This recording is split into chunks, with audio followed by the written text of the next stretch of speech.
Bismillahirrahmanirrahim. Assalamualaikum warahmatullahi wabarakatuh.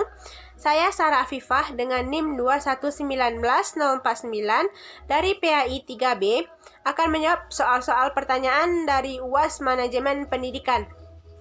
Baik, pertanyaan pertama yaitu pendidikan di Indonesia terkesan lebih mengedepankan teoritis daripada aplikatif. Dampaknya peserta didik lebih banyak menghafal materi saja.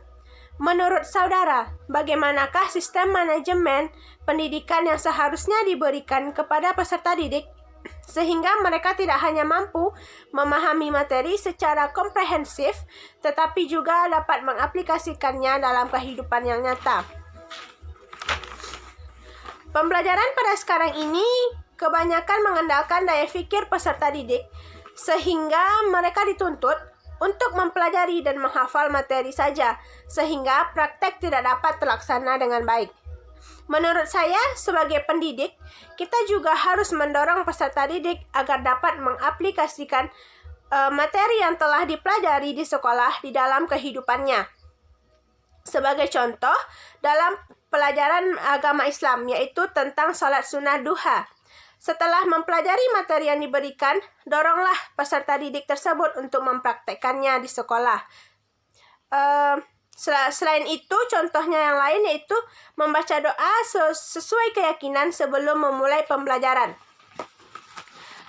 Pertanyaan yang kedua yaitu, kualitas pendidikan di Indonesia belum merata. Menurut saudara, kenapa hal itu masih saja terjadi? Gambarkan dengan konsep berpikir yang sistematis, sebuah rancangan yang baik dengan paradigma yang wajib dimiliki bangsa dalam memajukan pendidikan di Indonesia. Baik, seperti yang kita ketahui bersama, Indonesia terdiri dari banyak kepulauan dan daerah-daerah. Namun sayang, masih banyak daerah-daerah terisolir sehingga pendidikan di Indonesia belum merata. Kesulitan akses menuju daerah tersebutlah yang menyebabkan pendidikan belum merata. Selain kesulitan akses, pergantian kurikulum yang tidak konsisten pun yang menyebabkan hal tersebut terjadi. Selanjutnya yaitu fasilitas sarana dan prasarana yang tidak merata, menyebabkan kurikulum yang selalu berganti tidak dapat terlaksana dengan baik karena fasilitas yang tidak merata. Selain itu, faktor kualitas pengajar juga mempengaruhi. Dalam meningkatkan kualitas pendidikan di Indonesia, sebaiknya pemerintah lebih memperhatikan daerah-daerah terpencil dan tidak hanya mengembangkan infrastruktur di daerah yang sudah baik pendidikannya.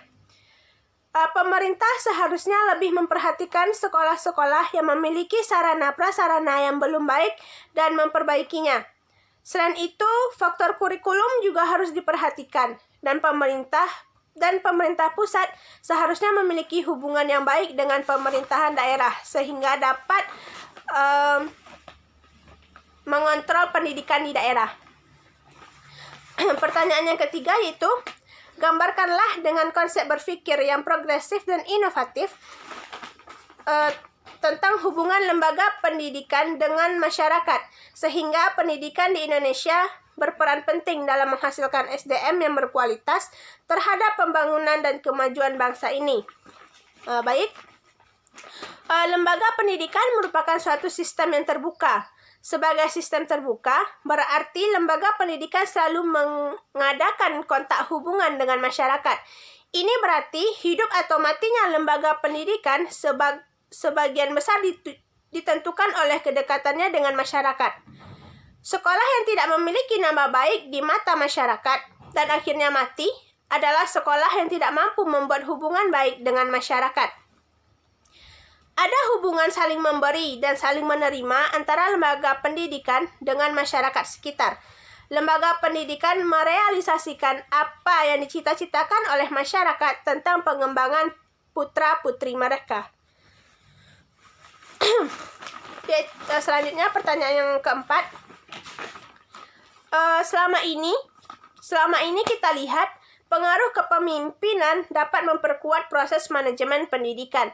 Hal itu tidak lepas dari visi misi yang disusun dan dilaksanakan dengan baik. Namun terdapat juga seorang pemimpin tidak memadukan visi misinya hanya mengandalkan kekuatan kepemimpinannya saja, tetapi berhasil juga dalam mewujudkan manajemen pendidikan yang bagus. Nah, bagaimana saudara memandang hal ini?